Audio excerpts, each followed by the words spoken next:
नमस्कार। आज की इस वीडियो में teaching of method biological science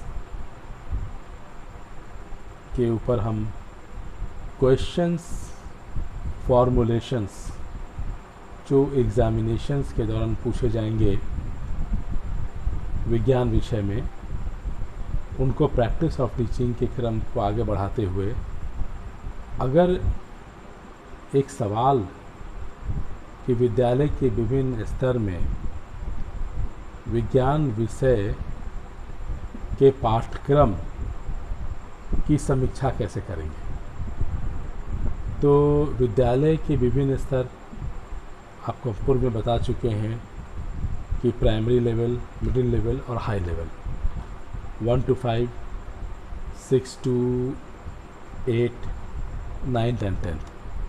तो विद्यालय के ये 3 लेयर हैं और इन 3 लेयर में विज्ञान विषय का मूल्यांकन उसके पाठ्यक्रम में।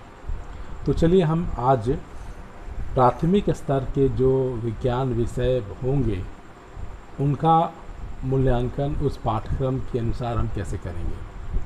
पूर्व के वीडियो में मैंने बताया था कि प्राथमिक स्तर पर जो बच्चे पहुंचते हैं उनकी आयु 6 वर्ष की होती है। क्लास 1 में उनका एडमिशन होता है, 1, 2, 3, 4, 5 तक हो जाते हैं।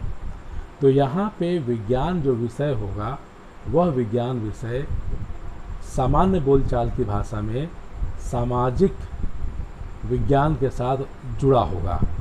अर्थात वह बच्चा जो अपने ग्रामीण परिवेश से निकलकर समाज के अंदर स्थापित एक संकुल, एक शैक्षणिक केंद्र में पहुंचता है, जहां उसकी भाषा अपनी घरेलू भाषा के अनुसार ही होती है, जहां वो अपनी बात को अपनी ही भाषा में शिक्षक के सामने रखते हैं।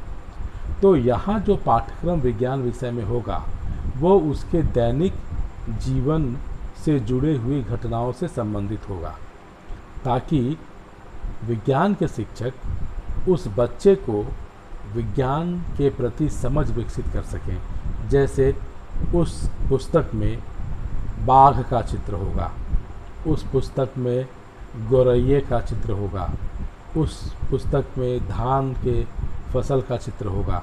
तो विज्ञान के शिक्षक उस बच्चे को इन चित्रों के माध्यम से एक समझ उत्पन्न करने की कोशिश करेंगे। तो पाठ्यक्रम का मूल्यांकन कैसा हुआ?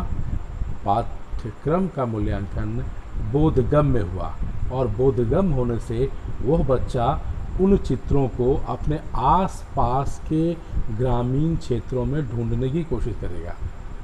जब वो इन चीज़ों को ढूंढेगा, या जब विज्ञान के शिक्षक उन्हें ये कहेंगे कि देखो यह फल अमरूद है, और इस अमरूद तुम्हारे गांव में अगर अमरूद का यह फल है तो तुम ये बताओ कि रास्ते में आते वक्त कितने अमरूद के पेड़ हैं, उसका एक संख्या लिखो।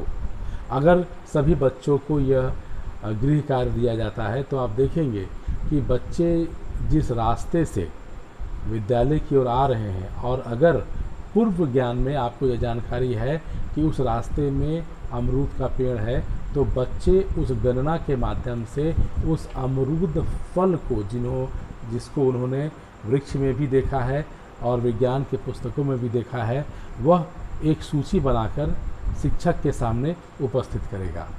यहाँ विज्ञान के शिक्षक का एक सबसे बड़ा दायित्व है कि उस बच्चे को यह गृह कार्य दे कि ठीक है, कल हम इस अमरूद फल पर चर्चा करेंगे, आप लोग अमरूद लेकर के आइएगा।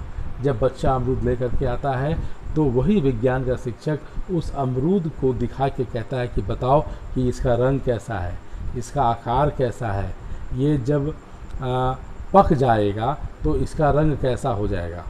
इस तरीके से विज्ञान के शिक्षक प्राथमिक स्तर के विद्यालय में बच्चों से क्रियाकलाप कराते हुए विज्ञान की समझ को विकसित कर पाएंगे। आज वीडियो में हम इतना ही करेंगे, और अगले वीडियो में हम मध्य स्तर के विद्यालय में विज्ञान की समझ कैसे होगी उस पर चर्चा करेंगे। नमस्कार।